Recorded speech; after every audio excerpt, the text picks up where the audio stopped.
이거 보세요. 지금 우리 애가 거의 탈진이에요. 어쩔 거예요? 그래서요? 당신들이 우리 기다리는데 담요도 안 줬잖아요. 그러니 애가 열이 나요 안 나요? 달라고 하시지. 그러니까 당신들 때문에 애가 이 지경이 됐으니까 케어해달라고요. 어떡해요? 이런 식으로 애가 아픈데 케어 안 해주느냐 뭐냐 대화를 30분 넘게 하고 있었다. 진짜 맘 같아서는 그러니까 이 아줌마는요 지금 비즈니스석으로 옮겨달라고 하는 거예요 승무원님 이라고 통역해주고 싶었지만 할 수 없었고 의도가 뻔한 아줌마와 눈치 없는 승무원은 계속 저런 대화만 하고 있었다. 나중에 사무장과 미국 승무원도 왔다. 둘의 이해 안 돼서 말하는 소리를 들으며 우리는 돌아버릴 지경이었다. 계속 아줌마는 애가 아프니 편한 장소 제공해달라고 소리만 치고 승무원들은 뭐야 왜 저래 하는 반응이고 급기야 기장님 출동. 왜 그래요? 애가 아프대요. 그런데요? 그러게요? 여기 서서 우리가 애를 봐줘요? 그게 아니고요. 그럼요. 애를 좀 케어를 조금이라도 더 편하게 해. 이쯤 되니 주변 승객들도 짜증이 폭발했다. 거참 그냥 비즈니스석 달라고 대놓고 말을 하던가. 그 말을 듣고 옆에 있던 아줌마들이 어머 지들만 힘들었나? 저 여자만 비즈니스 주면 안 되지. 그럼 우린 그러게 말이야 웃겨. 그만하고 출발합시다. 그때 정말 웃겨 죽을 것 같은 상황이었다. 우린 지쳐서 이제 비행기가 출발하든 말든 더 상관도 없을 것 같은 심정이 되었다. 아기가 많이 아파요? 네! 그렇대요. 그럼 내리세요. 네? 그런 태도에 아줌마 당황하고 기장님은 우린 아픈 사람 못 태운다고 내리라고 그제서야 아줌마 꼬리 내리고 괜찮다고 마지막까지 각서 쓰라고 애한테 문제 생겨서 딴 말 없기로 결국 각서까지 썼네요. 학생 때 또래보다 조금 더 덩치도 크고 운동도 배웠다고 반해서 힘자랑을 하며 애들을 괴롭히던 놈이 있어서 정말 쉬지 않고 괴롭혔는데 저에게는 유독 심한 것 같았어요. 저도 처음엔 반항을 했는데 어느 날 걔네 패거리가 떼거지로 다구리를 쳐서 이후로는 그냥 아무 말도 못하고 학교를 다녔죠. 그 녀석은 쉬는 시간만 되면 음담패설에 지가 누구랑 싸워서 이겼다는 둥 영웅담을 시끄럽게 떠들곤 했어요. 그렇게 점점 나쁜 짓을 하다가 어느 날 무슨 일로 걸려서 아예 퇴학까지 당해버렸어요. 그 이후로 저는 우두머리가 사라졌기에 괴롭힘 당하던 것에서 벗어날 수 있었어요. 그리고 이런 괴롭힘을 당하면서 힘이 없으면 당한다는 생각에 더욱이 열심히 공부해서 대기업에 취직하게 되었어요. 그리고 꽤나 값이 나가는 차와 시계 등을 마련했죠. 그러니까 저를 함부로 하는 사람들이 별로 없더라고요. 어느 날 기름 충전을 깜빡하고 달리다가 기름이 떨어져서 근처에 주유를 하러 들어갔어요. 창문을 열고 기름 가득 넣어달라는데 10년 이상이 지나도 잊혀지지 않는 퇴학당한 저를 괴롭힌 그 자식이 있더라고요. 서로 알아본 눈치지만 잠시 침묵. 그러다가 제가 먼저 반갑다는 듯이 말을 거니까 이 자식 표정으로 여러 감정을 표현하더라고요. 오 정말 오랜만이다. 덕분에 난 만만해 보이면 밟힌다는 교훈을 얻고 이렇게 살고 있는데 근데 넌 웃으면서 말하는데 가끔씩 제 머리를 괴롭히던 그 자식이 이런 꼴을 하고 있는 게 우습더라고요. 뭐 어쨌건 잘 살라면서 팁으로 5만원짜리 한 장 건네주고 웃으며 인사했는데 부들거리는 그 자식을 보니 진짜 웃음 참느라 죽는 줄 알았습니다. 역시 사람 일은 끝까지 가봐야 하는 거네요. 학생 때는 왕으로 군림하던 놈이. 제가 초등학교 3학년 때 키가 155 정도에 또래치고 덩치가 컸어요. 근데 거기다가 소심해가지고 말도 잘 못하고 그러니까 남자애들에게 놀림을 받았는데 어느 날 하교를 하는데 교문 딱 나가자마자 저보다 키가 좀 작았던 삐쩍 마른 같은 반 남자애가 저를 놀리기 시작했어요. 또 같은 레파토리겠구나 생각했는데 소심해서 아무 말도 못하고 그러니까 얘가 더 신나서 막 놀리는데 남자애가 한마디 더 던졌는데 뭐라고 했냐면 너그 엄마 아빠 다 똥돼지겠네? 니도 똥돼지니까 구워 먹으면 맛있겠네 크크크 이렇게 말하는데 평소엔 진짜 그냥 얼굴만 빨개지고 말았는데 갑자기 부모님 욕 시전을 하길래 너무 열이 뻗쳐서 니는 내보다 키도 조망만한 게 뱃싹 꼬라가지고 바람 불면 날아가겠네 이 멸치야. 너가 엄마 아빠 다 멸치겠네. 육수 끓이면 만나겠네. 이런 식으로 돌려줬더니 지도 뭔가 몸이 왜소한 게 컴플렉스였나봐요. 저한테 주먹을 내질렀더라고요. 코에서 피가 뚝뚝 떨어졌어요. 쌍코피.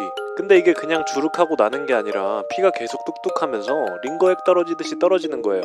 10살 이후로 처음으로 터진 쌍코피였죠. 지가 잘못한 게 있으면 상식적으로 괜찮냐라고 물어는 봐줄 줄 알았는데 지도 놀랐는지 그냥 냅다 튀어버렸어요.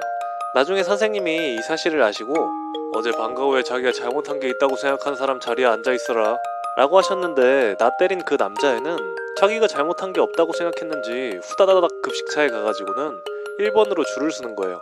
그때 선생님은 엄청 처음 보는 무서운 모습으로 그 남자애한테 네가 잘못한 게 없냐고 소리 지르더라고요.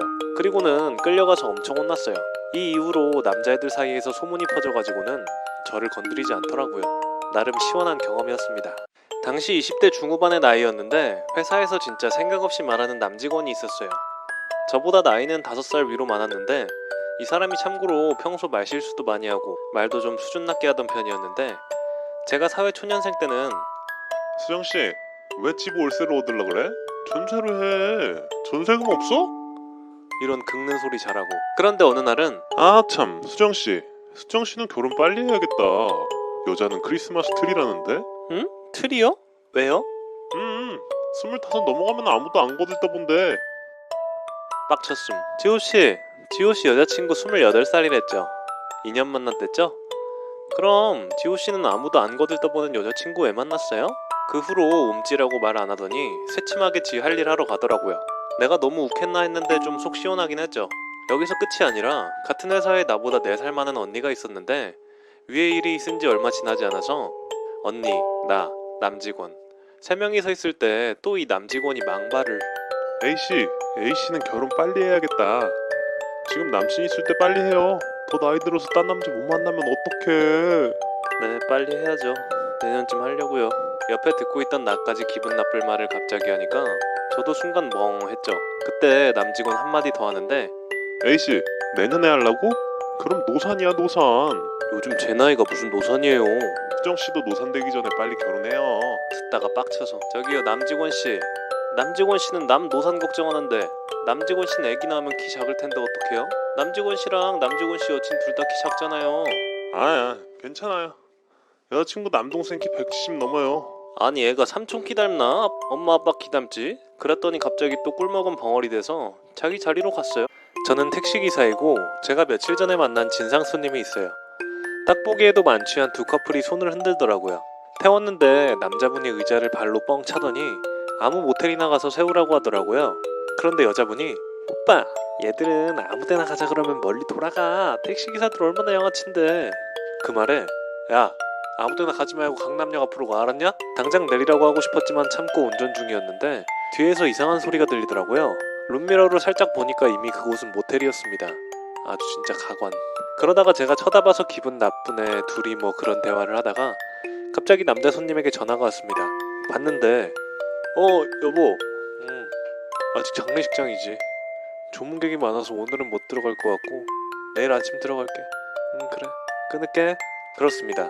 이것들 불륜이었죠. 정말 진상의 최강의 끝을 보여줬습니다. 나중에 도착했다고 했는데 미동도 없어서 문 열고 깨우는데 일어날 생각이 없는 둘. 짜증이 머리 끝까지 치밀더라고요. 경찰서로 가야 하나 잠깐 고민 중인데 아까 남자 손님의 전화기로 전화가. 전화한 사람은 와이프 하트. 잠시 고민할 시간도 없이 전화 통화 버튼을 눌렀고 상황을 설명드리고 남편분을 그쪽으로 모셔다 드린다고 허락받고 몰고 왔어요. 동승자가 있다고는 말씀 안 드렸습니다. 직접 확인하셔야 할 것 같아서. 목적지에 도착하니 세상에 만삭의 임산부인 거예요. 그렇게 차를 세우고 제가 본 것을 조심스럽게 설명드렸는데 정말 감사하다고 사실 몇 개월 전부터 이미 의심하기 시작했고 혼자 증거 모으고 있었다고. 그런데 보다시피 임신한 상태라서 증거 잡기가 쉽지 않았는데 덕분에 이렇게 증거를 잡았다고. 그러더니 뒷좌석 차문을 열고 사진을 찍기 시작했습니다. 다 찍은 후 이들을 내려달래서 내려드렸는데 아내분이 잠시만 자기 금방 집에 좀 다녀온다고 하더니 종이를 들고 나오셨는데 그 종이엔 저희는 더러운 불륜 커플입니다. 그 종이를 남편 이마에 붙이시더니 저에게 10만원을 주시며 감사하다고 몇 번이나 인사하시고 그 불륜 커플을 인도에 남겨둔 채 떠나셨습니다. 아 정말 가슴속까지 뻥 뚫리는 경험이었죠.